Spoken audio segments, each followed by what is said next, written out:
John, congratulations on your first season. How do you think it's gone? First full season, I should say. Yeah, it's gone well. It's better than I expected. Could have been possibly quite a lot better. The amount of thirds and fours I got, but it's been to be honest, it's been a fantastic season. Really enjoyed it, which has been the main thing. To go out at home of cricket and perform. It's great honour, to be honest. I was going to ask that question. As a young lad, to play here at Lord's as your home games must be something that your dreams are made of. Oh, absolutely. I said to Richard Scott in our little appraisal, if I couldn't go out there and enjoy my cricket playing at Lord's, I might as well be sat behind the desk somewhere, or be a bin man or whatever it may be. But fantastic. Couldn't ask for anything more. It's been a great experience. When did you realise you were going to be the first team choice this season?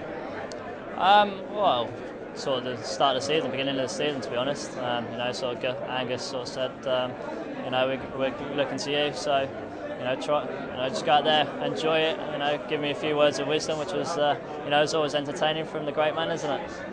And so difficult as well, opening the batting and being a wicketkeeper. Not many people attempt that job, and it must be a tough one for you.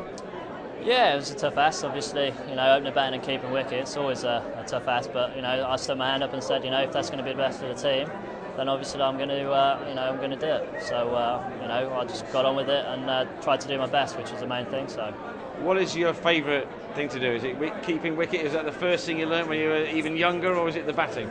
Yeah, I learned wicket keeping, when I was young. My father was a keeper, so that was the first thing I learned. But obviously, I love my batting as well. I'll probably try and equal them out. It's something I want to do.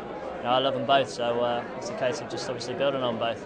So how did the opening batting come about? Most wicket keepers will be batting at 6 or 7 or 8. Yeah. To give it the job as opener, is that extra pressure? How did that come about? I wouldn't call it extra pressure. It's just get in there and do the best.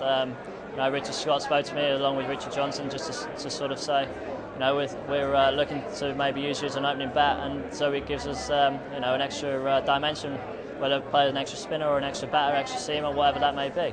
So I said, what, fair enough. I'll get in there and do my best for the team. And do the best for Middlesex.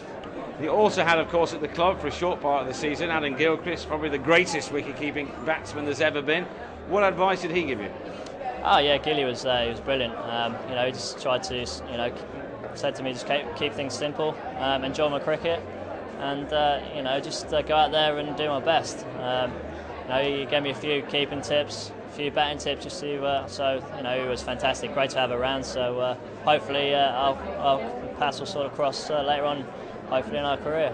So the batting tips would be stand, move away, and smack it over extra cover for 6. Hit it for 6. Hit it as far as you can. That's what he said.